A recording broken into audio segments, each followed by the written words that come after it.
Well, good afternoon, and live from the campus of California State University, Bakersfield, it's time for another monthly installment of the Virtual Brown Bag. And the Virtual Brown Bag is a webinar series designed for growing businesses to meet their needs. So welcome, everyone. This is an installment of a number of webinars that we've actually produced here at CSU Bakersfield, number, I believe, 53 over the last 4 years. And we have a very exciting topic today on harvesting intangible assets. And it's going to be a great presentation. A little bit about your sponsors for today, and it's the Small Business Development Center program, which is in all 50 states.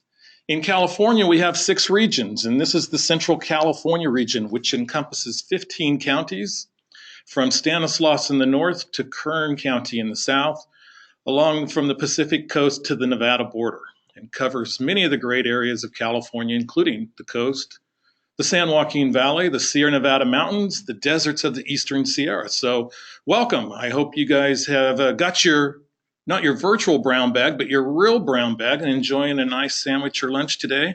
And we'll give you a great webinar business topic as well. A little bit about interacting with today's webinar. You'll notice you have a dashboard on the right side of your screen, and a little arrow to the right is your question box. So when you get an opportunity, check on that arrow and that'll open that up. There's a few other things as far as chat and other things that are available to you. But check on that question box, and if you have any questions during today's presentation, please type it in there. And we'll get to them most likely toward the end of the presentation, but perhaps we'll pop one in somewhere in between. All of our attendees are muted today, so if you do need to communicate with us, please do so with either the, with that chat box, question box. And sometimes we use polls. I think we're going to skip the polls today. And another very important part of today's webinar is going to be the survey at the very end. Your input is very valuable to us for future webinars and topics you want to see and presentations. So at the end, please click onto the survey and fill out the questionnaire. It is also essential if you would like a handout from today's presentation. By having checked that and providing your email in that particular survey box, we will present you with the handouts at the end of this. So, what do we do at the SBDC? Well, we actually provide very high, no-cost, confidential one-on-one consulting.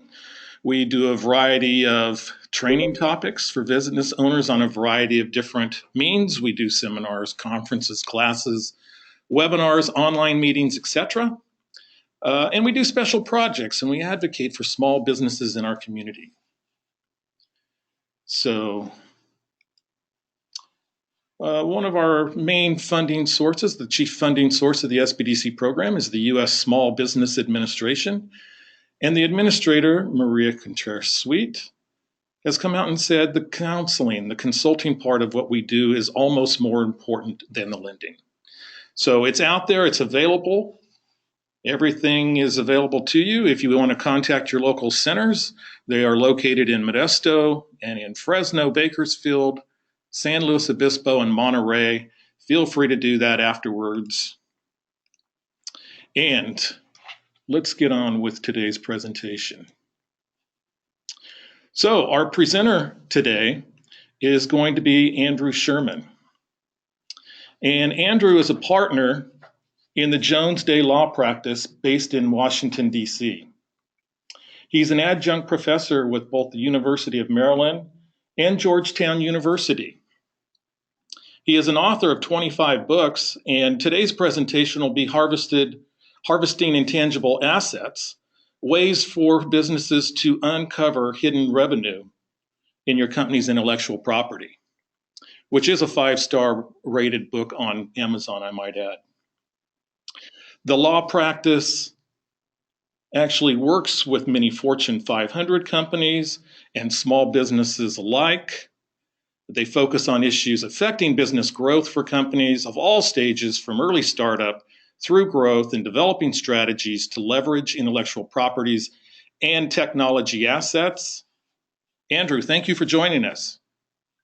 Kelly, it's my pleasure to be here, and I hope all of you don't mind. I'm going to take one more minute to pick up on where Kelly left off. I have been a huge fan and supporter of the SBDC network for over 10 years. Very much value, and I hope all of you value all that the SBDC counselors do day in and day out to support America's small business. I welcome those of you that are on this webinar as counselors, and I applaud and celebrate your contributions to our economy. And for those of you that are clients or potential clients of the center, please go back and the slides that Kelly presented. Look at all the great resources that you have available to you in Central California. And I assure you, digging through over 3 feet of snow here in Washington, D.C., I wish I were giving this as a live seminar and not as a webinar 3,000 miles away. So keep up the good work, everybody. Let me spend, before I start flipping slides, a minute or two about this topic and the sort of level set and context set. Kelly mentioned that my practice every day is with both Fortune 100, 500, Fortune 1000 companies, but also growth businesses. The issue of harvesting intangible assets is not, I repeat, not a big company issue. Every company of all sizes and in all industries, in my humble opinion, is rich with intangible assets. And it's the goal of today's webinar to really understand how and where those assets fit into your growth strategy, fit into the valuation of your business, fit into some of the opportunities that you may have for spin-offs or subsidiaries or licensing. One of the great misnomers about this topic is that, oh, well, if I'm not, $1 billion in sales, or I'm not some high-tech company, then why would I be tuning into a webinar like today? I don't care whether you are a small landscaping company in Paso Robles, or whether you are a quite large growing construction company in the northern part of the region. Every company is driven by both tangible and intangible assets. And one of the things we're going to learn about today is what are the nature of those assets, where are the growth opportunities for companies that have those assets, because we'll see most companies are underutilizing or not utilizing those assets as a part of the growth strategy. And again, for those of you that are counselors listening in on today's webinar, or part of the ASBDC network, or frankly in any way advising small companies, I want you to add this tool to your toolbox. I want you to add it to the checklist of things that you're talking to your clients about, especially when it comes to growth strategies. Now, I will say one other preliminary word, and then I promise you we will actually flip a few slides, and that is in the context of what Kelly said about financing. If you are growing your business through equity financing of any type, whether that's angels or venture capitalists or even strategic investors, you want to have identified these intangible assets in advance, because these intangible assets are driving your valuation, or driving the term sheets that you may be getting from these sources of capital to grow your business. On the debt side, unfortunately, many banks still do not understand these assets. We all know what banks like. They like collateral. They like collateral that they can see and touch. And the irony of today's banking system is that many bankers don't realize that it's not the desks and the chairs and the laptops that are driving business growth today, as we'll see in today's webinar. The intangible assets, it's brands, it's systems, it's channels, it's relationships, it's dynamic partnerships, it's things that we can't touch or feel, but we know instinctively as business owners that it's making our companies more valuable. And I'm hoping that over the course of the next 40 minutes or so, and that we have some Q&A, as Kelly mentioned, that this phenomenon, this trend will be better recognized. Now, the chart that I'm about to show you I hope you're sitting down. It will knock you out of your chair or knock you forward if you're standing to show just how much our economy has shifted. You know, when I started practicing law in the 1980s, it was a very tangible asset driven economy. You'd look at a company's balance sheet and you'd see all of these different assets on the balance sheet.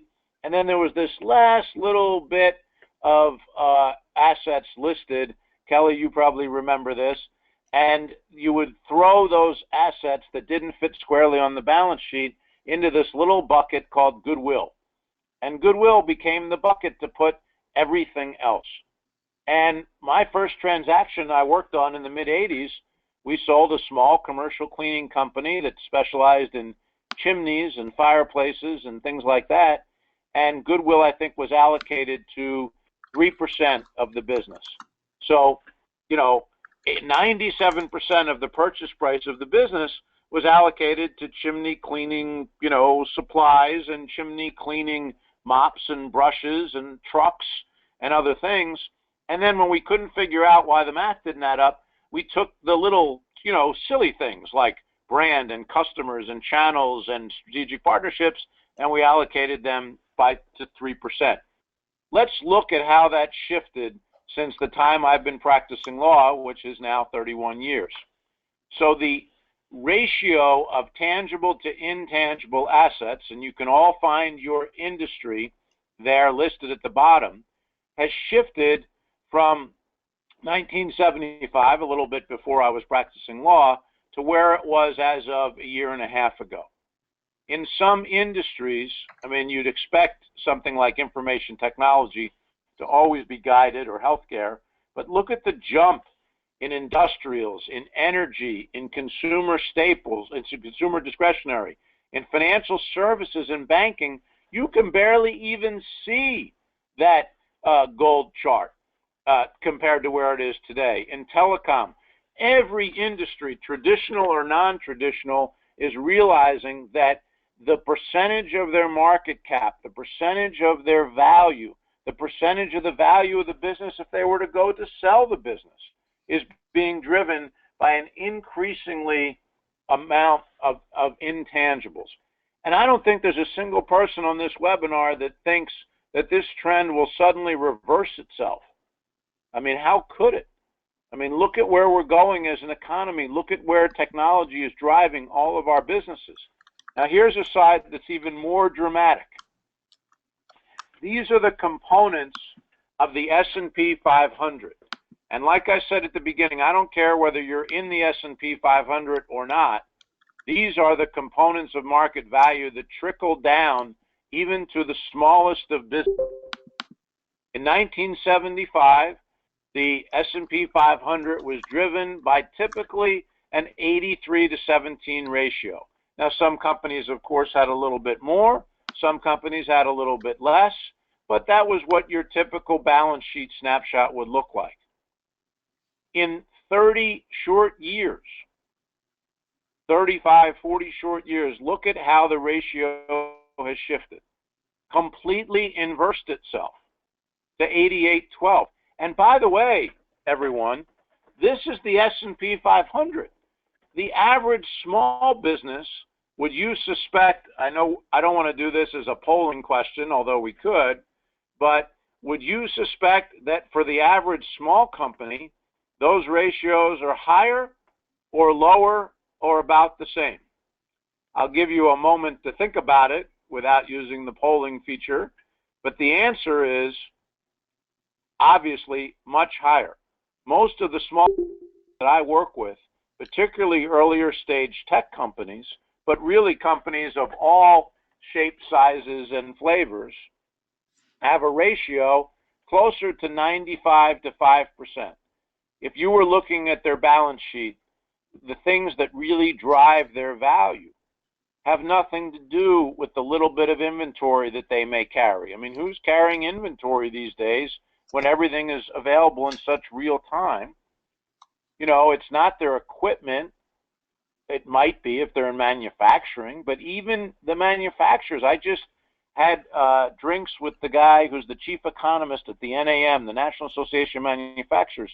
He said, manufacturing, more and more of traditional companies are realizing that their value is not driven by the machines they have on the floor, but driven by brands and channels and people and best practices and know-how and show-how and knowledge. And you'll notice I haven't said the P word yet, patents. This is not all subject to patents. In fact, patents make up a very small part of the overall intangible assets of the average small and mid-sized company. This is all of that soft stuff, the goodwill, the brand loyalty, the brand recognition, systems, processes, other things I'll be showing you in a moment. But take one last look at this chart before we flip it. This chart has been drilled into my brain since the first minute I saw it. And as soon as I saw it, I realized that my practice, and the rest of my life for that matter, was going to change. That my way of looking at companies and what drives their value needed to change. That even in my financing and M&A practices, things needed to change. In the way that I train younger lawyers to work on transactions needed to change. Even the teaching that I do at Georgetown Law School, trying to explain to young lawyers who will live their entire life in the 2014 and beyond box that they need to understand the intangible assets of their clients and the relevant intellectual property laws that protect those assets, which are way beyond patent law and include trademark law and trade secrets and copyrights and trade dress and a whole host of other laws that may have direct or indirect applicability. Say one last thing about this chart, and then I promise we will go to other slides. Imagine this chart now on a globalized or international basis. Imagine the impact on companies as we realize that our opportunities to harvest and leverage these assets is a truly global opportunity, provided that you have an ability to protect these assets as you expand abroad. What are some examples? I mean, look at Google. You know, now, maybe we shouldn't look at these companies right now because the stock market has, shall we say, been just a wee bit volatile. I'm sure all of you are feeling a little poorer like I am in terms of relative to my 401k. And, you know, that's just the volatility of the marketplace. But if we look at the companies like your Googles and your Pricelines and your Facebooks, their market caps, you know, are reaching into the $500 billion. And how many, you know, how much of these companies' market value is driven by tangible assets? I mean, you know, in Priceline and Facebook, I mean, it's like servers, algorithms, brands, systems, you know, member users. These are not things you can touch. These are not things you can see. I mean, you know, Google, I'm sure they have some pretty gigantic server farms, and I know they have some real estate, but still, 1%, 2%, you know, these are the companies of the future, and it appears that the companies of the future may be 98 or 99% driven by their intangible assets. So if you're sitting today having your brown bag lunch, I hope it's accompanied by a nice glass of Cabernet or Chardonnay, depending on your preference. You're sitting there and you're saying, let me lean forward 5, 10 years into the future. What kinds of focus areas, what kinds of assets should I be developing? What will be the most important to a buyer as I'm thinking about selling my business one day, or to a strategic partner, or to an investor? Just the next generation of leadership, if you may consider transferring your business to an ESOP or to an employees in a management buyout. You know, where do I allocate my resources accordingly? And the examples vary from industry to industry. I mean, look at what Tesla's done. Look at some of the developments around Netflix or Uber. I mean, Uber is a great example of a company whose market cap keeps growing, all around a set, basically, you know, the world's most successful mobile app. And it's getting into food delivery and medical delivery and other types of ways to harvest its intangible asset. I mean, think about it. What are the intangible assets of a company like Uber? Well, they've got a pretty good, well-known brand. They've got an app that appears on a lot of our smartphones, and they make it easier to get places, right? They've removed, they disintermediated the taxi industry, but they're much, you know, they're bringing supply and demand closer together. And now they're just beginning to harvest the intangible asset of the that brings supply and demand closer together. Now, I may have needed to update this slide with the Chipotle health scare, but you know, even with the health scares that they've had, the Chipotles around here, and I'm sure around there, still have lines of college kids out the door, still looking for the value and the convenience and the customization that that company brings to the table. And Netflix, I mean, we realize it now with the Golden Globes and Emmy Award nominations that they have, but just a few short years ago, this company was teetering on extinction. This company was ready to go the way of a Blockbuster when they were mailing you DVDs that you'd have to mail back. And then they realized that they better get ahead of the online curve. So the assets we grew up with look like this.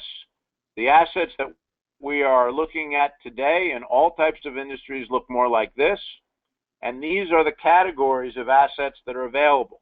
I promised Misty and Kelly that I would get to them a handout version of the deck so you don't have to take copious. I know this slide is overpopulated from a PowerPoint best practice perspective, but I did it on purpose. I did it on purpose not to overwhelm you, but for you to be able to see how many different types of intangible assets there are right now. You know, whether it's culture, systems, training, certifications and credentials, big data and data mining, understanding who the gatekeepers and evangelists is in your competitive ecosystem, your ability to train and mentor and plan. All of those things. I mean, take your company, turn it around, and look at it from the eyes of a buyer, and tell me that a buyer, no matter how long or short your plans to sell might be, is going to take everything on page 21 into account in determining value.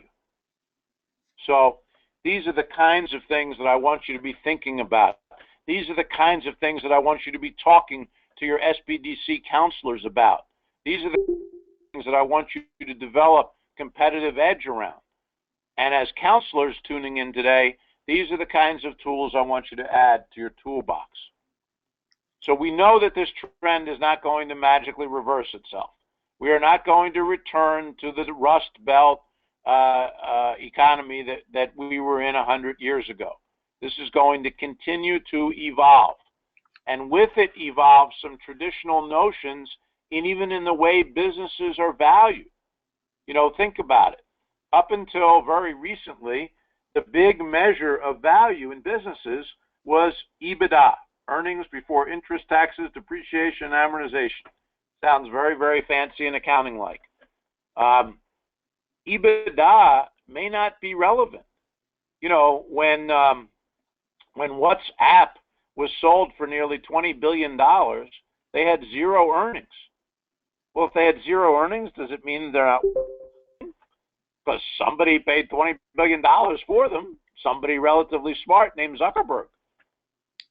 How did he arrive at a valuation under traditional notions of EBITDA if the company had no EBITDA? Isn't 0 times 0 still 0? But that's my point. There obviously had to be some other things of value to that buyer that we as small business owners need to steal a page from the WhatsApp playbook and say, what would people perceive as value? What can I harvest into revenue streams, even if they're not profitable, but that will be perceived as value down the road? And that's what these slides point out. Now, this is a very important slide, particularly to an SBD, and let me explain why. We've got, according to the latest, about $30 trillion in technology and innovation and intangible assets essentially rotting on the vine or discarded or abandoned or orphaned.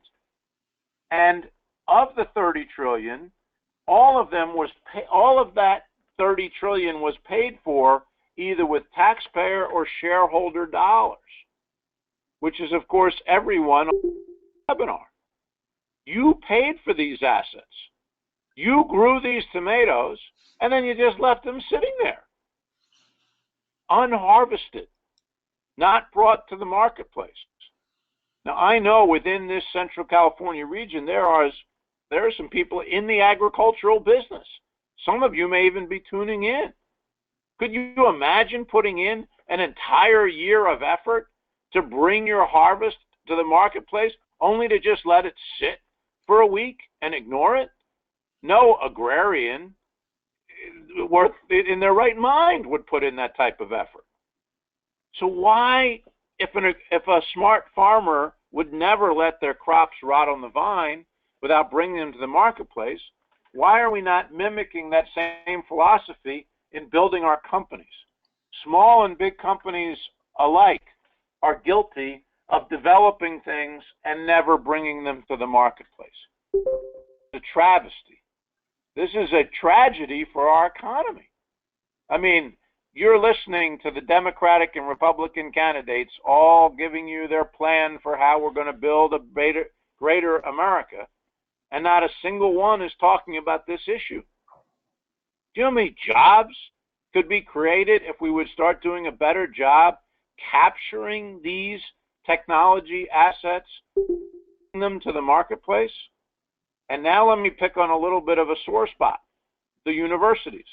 And I'm not finger pointing at any one university or any one dean or any one business school, but we spent $142 billion on research last year, $31 billion of it just at NIH, which is about 5 miles up the road from my office, and it yielded under 1% in licensing royalty return. How many people on this call, if I asked you for $142 billion and I promised you a 1% return, would take that deal? Not many. Not many. Right? Not many of you have, including anyone on the planet, ready to give $142 billion in the first place. But we're all doing it as taxpayers and shareholders. So we can do better. I actually believe, and I've talked about this at ASBDC conferences, that the SBDC network can be the glue to close the gap between research dollars spent at our university and government labs and bringing these products and services to the market. Now, don't get me wrong. Some R&D is just R&D. There's no tangible product or service that can be brought to the marketplace. But there's a ton of R&D that just sits, and whether it's a typical tenured professor mindset, or whether it's a lack of entrepreneurial spirit, or maybe there's just nobody providing the glue to put the entrepreneur and small business together, entrepreneur and small business owner together with the research labs and the universities that are developing these technologies. And I really believe that the SBDC Counselor Network can be the glue to link those things together more effectively. It's a very, very important gap in our economy. And that gap is starting to trickle into our financial markets. There's a professor from NYU, a very well-read professor in these little circles that I run in, named Baruch Lev. And Lev writes that in the S&P 500, only 14% of the true intrinsic value is captured in its balance sheets, which means 86% is lost. And those are the assets that he purports are basically rotting on the vine. And then to take it just one step further, there's a notion that if you're managing these assets properly, It's known as IAM. It's just a simple acronym for Intangible Asset Management. I mean, think about it. In almost all small and big businesses, we manage our inventory, we manage our equipment, we manage our office furniture, we tag our laptops with tags that says, this belongs to XYZ Enterprise. Why don't we have systems for inventorying our intangible assets, for ensuring collaboration around our intangible assets?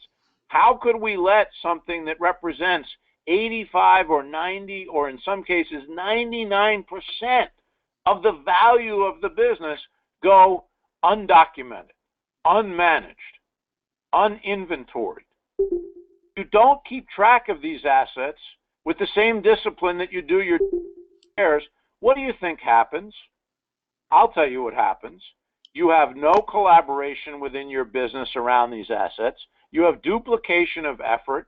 Do you know how many mid-size and large companies I've worked with over 31 years that have multiple teams in multiple cities, spending shareholder money, working on the exact same problem, and nobody knows? Think about it. Many of you, before you started your small businesses, worked at large companies. You've seen these inefficiencies. You've seen these research and development orphans. You've seen new CEOs come and say, oh, well, we're not working on this right now. We're going to work on that. And then all the people that are working on this should do that. Well, guess what? A lot of cool things were created under this before you shifted to that. Who is responsible for those orphans? Who's responsible for those assets? Or do we just sort of move on to the next cool thing because we have a new CEO? Oh, and by the way, the average turnover rate of today's CEO before the economy gets worse, and it's going to get even higher than this, is 14 months. You're supposed to get any intellectual asset traction in 14 months when CEOs come in, especially when companies are underperforming, and try and shift everything. So in recent surveys that have been done by SAP and some other companies, it's been found that only 1% of these companies have what they would describe to be an IAM system in place, an intangible asset management system in place. Now, let me put on my strategist hat for a minute, because we've got about, I think, 10 more minutes before we take, or 5 or 10 more minutes before we take some Q&A. If you're looking at this slide as a small business, do you think that this is an opportunity? Because it can be. I mean, if I have a big company down the road that's going to discard, abandon, or orphan their technology, if I have a big company down the road that's going to let its tomatoes rot on the vine and not bring them to the marketplace and earn money on their harvest, what opportunity might I have to come in and say, hey, if you're not going to pick your tomatoes, I'll pick your tomatoes. I'll bring your crops to the marketplace.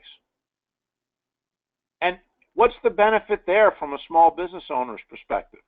Well, first of all, I don't have to own the real estate or tend to the farm. I'm picking up the tomatoes, bringing them to the marketplace and making money. How many small businesses across the country are out trying to raise capital for R&D or product development or service line development, when the things that you're trying to raise money to do might already exist inside universities or large or even mid-sized companies, and they're not doing anything with it? If I was a small company, I'd reshift my capital formation efforts to strategic partnering or licensing activities with local companies and universities that may be sitting on these assets. That, to me, is not only a more capital efficient way of growth, but also avoids this phenomenon of rotting tomatoes and other crops on the vine. And I use this as a metaphor, and I'll tell you why.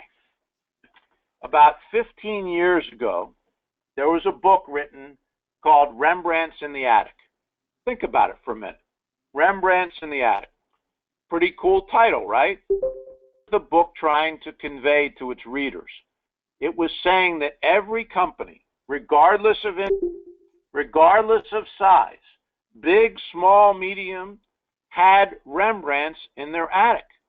And if you as business leaders didn't go up to the attic and figure out where your Rembrandts were, what was going to happen to those Rembrandts? Well, whoever buys your house from you one day is going to get the Rembrandts if you don't know they're up there. That's one problem. And second, you have things of value inside your company that are being under-leveraged.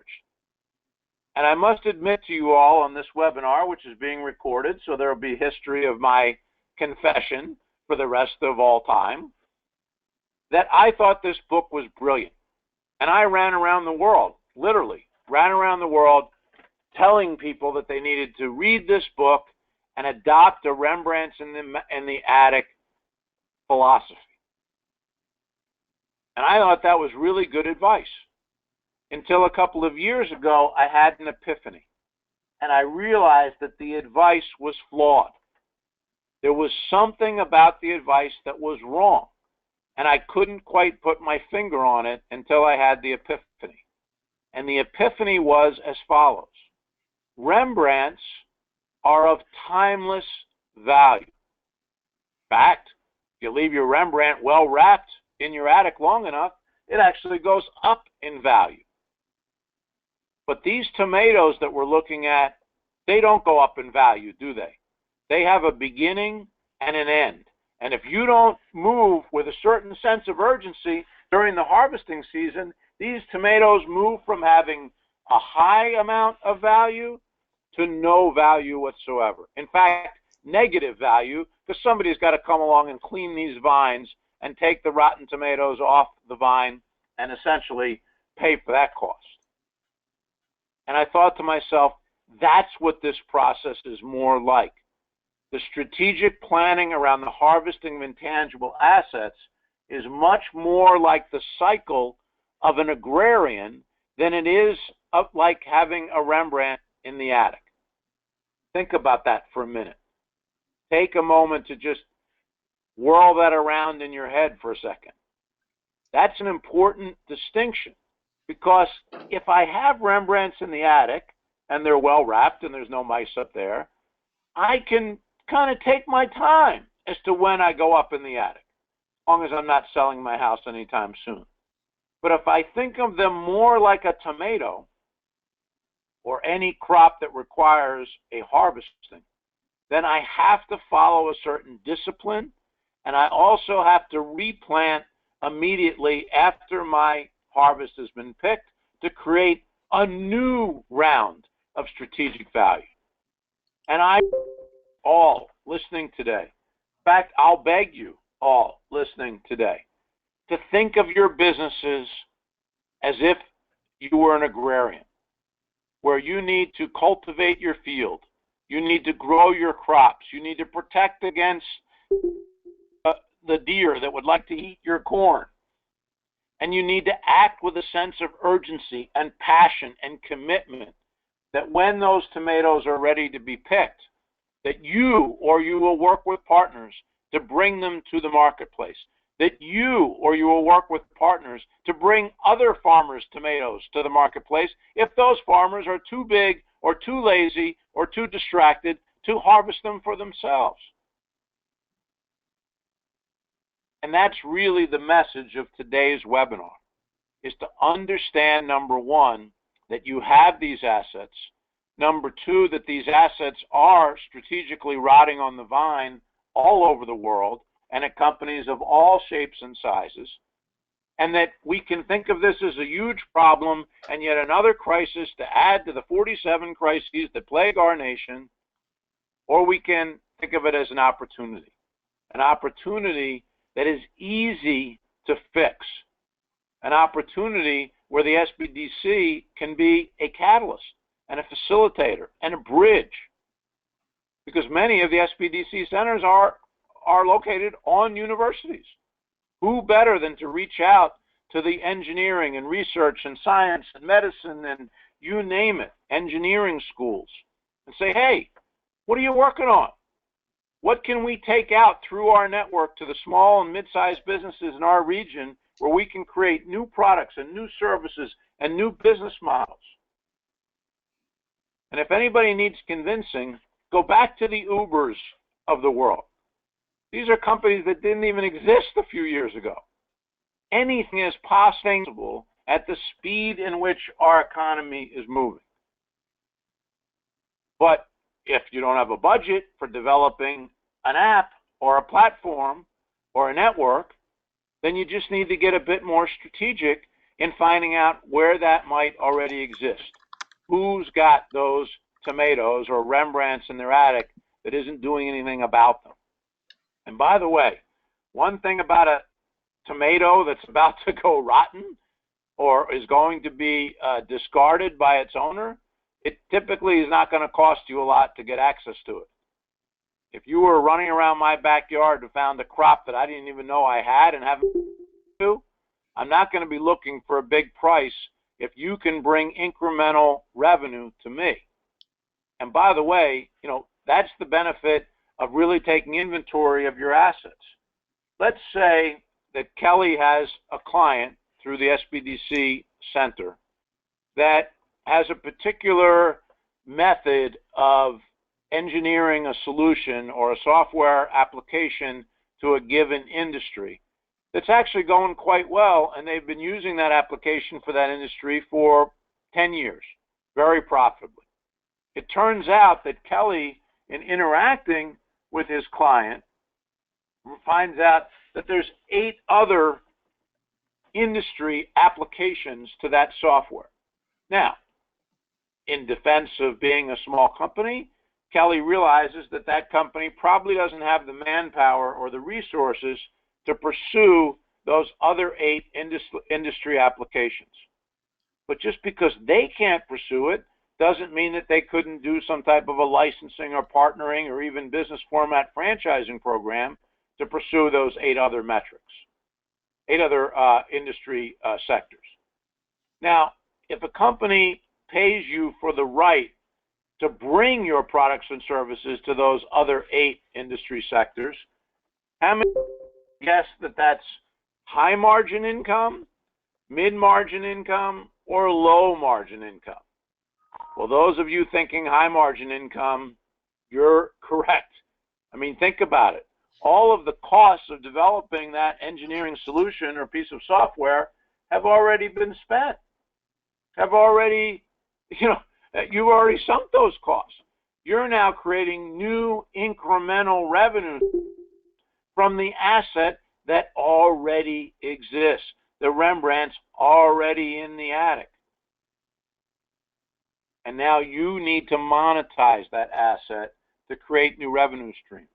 You need to show investors or potential buyers or whoever may be your audience that these assets are capable of monetization, capable of harvesting, capable of joint venturing or strategic alliances or business format franchising or any of the other intangible asset harvesting strategies that exist that maybe, if Misty and Kelly will let me do it, I'll come back and do a part 2 drill down on those various strategies. But today was to introduce you to the concept. So it's about 12 minutes to the hour. Kelly, do you want to pause for questions? Well, we do have some questions. And if it's still not too late to get your question in, so if you have a particular question you'd like to ask Andrew, put it in your question box right now. The first question was back on the first slide where we were really getting into the intangible assets. And the question is, do lenders understand the shift from tangible to intangible assets? And how has this change affected businesses' ability to access capital? Yeah, Kelly, I don't know that my answer is going to please the audience. Commercial lenders have not embraced the efficacy and strategic value of these intangibles. And to be honest with you, it's not their fault. It's partially their fault, but it's not their fault. One of the things that Professor Lev talks about actively in his writings and his teachings that I follow is the need for our accounting and finance systems to change. We have an accounting system and GAAP, generally accepted accounting principles, that's still written around the 1980s. And the banks follow those accounting systems and GAAP. The truth is, you know, if you were the commercial lender to Facebook, which would you rather have a security interest in? Their servers or their brand, right? Their laptops or their user base? Now, all of the loans are being made against their servers and their furniture and their assets. But any smart lender would be lending against the intangibles and figuring out a way to securitize those intangibles and collateralize them. Now, when you get to the size of Facebook, you have banks lining up out the door to lend to you.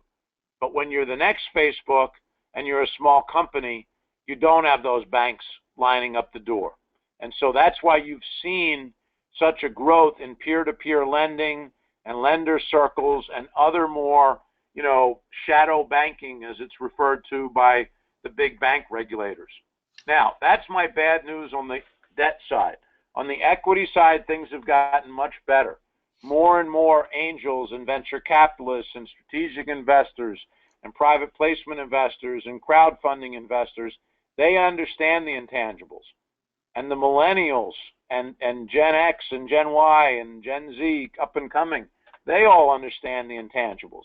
They've grown up in a world driven by these intangibles. So I'm still hopeful, Kelly, for the future, but I think our traditional banking system still has a ways to go in understanding the strategic value of these assets and therefore is not giving them the credit they deserve as collateral for loans.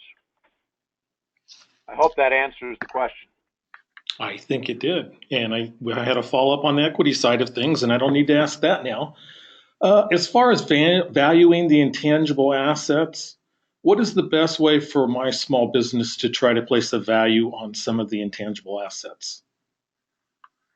Well, that's a really astute question. Whoever asked it, they get a 5-star rating and, you know, first dibs at the PowerPoint as soon as it's ready.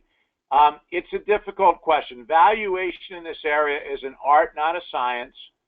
And the reason why today's webinar, I hope, is so important is that what some companies are saying basically is, hey, we will give the asset some value out of the gate because we see its potential, but we'll really, really, really give the asset value when you show that it's capable of being monetized. So, back to the example I gave with you and I and the hypothetical counseling, you know, that client of yours, the hypothetical client that is in one industry sector but could be in 8, they're going to get credit, obviously, for their performance in the one industry sector. But as soon as they can show some licensing, some monetization in 1 or 2 industry sectors, they're going to get credit for the other 6, in part because they've proven out the model in the first 2. So it's only a matter of time, you figure, if you got the strategy right, that you're going to be in all 7 or 8 of those. And these are not just technology businesses. I mean, look at people like Ralph Lauren. You know, he puts a little on a shirt, and 20 years later, you know, 95% of what he produces is through licensing. So Ralph's whole job is to get up in the morning, walk down to his mailbox, right, pick up his checks, and walk back to his house because he has shifted the cost of production through licensing to all of his hundreds, if not thousands, of licensees, merely who pay, you know, millions and millions of dollars for the privilege of putting a little polo horse on a shirt or a sock or a blanket or a gym bag or you name it. So this could be brand driven, it could be technology driven. When it works, it's a beautiful. Remember, that little polo horse started out as just a concept. I mean, all of these companies that we talked about today started small and got big, which is why I think this is such a great topic for SBDC.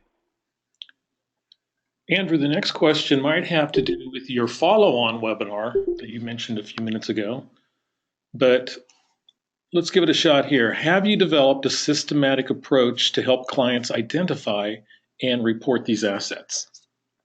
Yes. In my book, I tried not to give any shameless book plugs, but in my book, Harvesting Intangible Assets, available, on Amazon or your favorite bookstore, I talk about a disciplined approach, a methodical approach to taking inventory, and then there's a chapter co-written by one of my colleagues at University of Maryland, Professor Oliver Schlocke, where we introduce one system for weighting and prioritizing those assets based on potential market value. Now, I will give a disclaimer. The system is not perfect. There is no perfect system developed yet. But what I lay out in the book is a framework for taking inventory of those assets, evaluating those assets once you've taken inventory, and then there's a chapter on, developing an IAM system for your business. Remember, small companies can have IAM systems as well. You don't have to. In fact, if you're a small company, you're that much more likely to have an IAM system because you're not going to have thousands and thousands of these intangible assets the way that some big companies have that can't get their arms around those assets.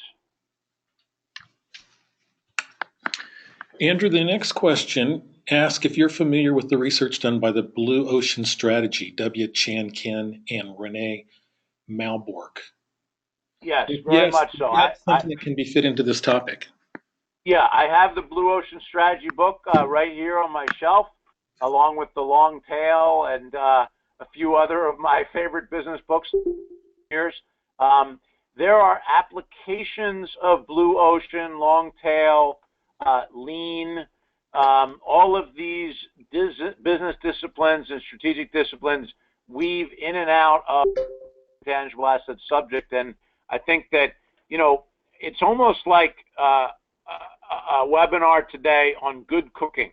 I don't care what your favorite type of cuisine is. I don't care where you were trained, as long as you're dedicated to cooking well. My message for today's webinar has more to do with these assets and creating revenue from them, and the way that you come at it, whether it's from a Blue Ocean perspective or a Long Tail perspective or a Lean Six Sigma. I mean, whatever your approach is towards capital efficient growth, I'm in favor of it. And God knows we need more capital efficient growth to drive our flattening and underperforming economy. Okay, and continuing, one last question from Ron. If we have a service, I have a service that is highly specialized and very successful within the associated specialized market. How does one decide whether to attempt expansion? Well, I think, I would take a look at what is driven in the application that you've been using now. Is it unique to that particular industry? When we come into companies as strategic advisors, we'll ask them, where are your higher margin products and services? Are those products and service applications unique to the target audience? Is there a second or a third or a fourth target audience, whether it's domestic or global, that would be interested in expertise and best practices and know-how and show-how that you bring to the table? For most companies, the answer is yes. I mean, look at what Lou Gerstner did at IBM. IBM was selling low-margin hardware and incenting their buyers when they bought low-margin hardware with free services. Gerstner came in and said, what if we gave away the hardware and sold the services and completely turned the business model upside down? And at first, everyone at IBM said, oh, no, we can't charge for the services. That would be ludicrous. Well, now they're like one of the biggest consulting companies in the world. So part of this is also going back and saying, have we optimized our business model? Is this really the business model that's going to carry us into the next 5 to 10 to 15 years into the future. And for most companies, including small companies, they've not optimized their business model. They've barely scratched the surface of optimizing their business model. Well, Andrew, thank you very much. It's 1 o'clock Western time, at least, Pacific Coast time, and we're out of time for today's webinar. Fantastic and fascinating subject, and really look forward to bringing you back in a few months and talking about the details of actually getting the best value out of these intangible assets. So, for Andrew Sherman, I'm Kelly Bearden. We'll be back in February with 2 more webinars. Please join us if you'd like. Have a great day, and we'll see you next time. Goodbye now. Bye-bye, everyone. Thank you, Kelly. Oh, and please don't forget to take the survey at the end.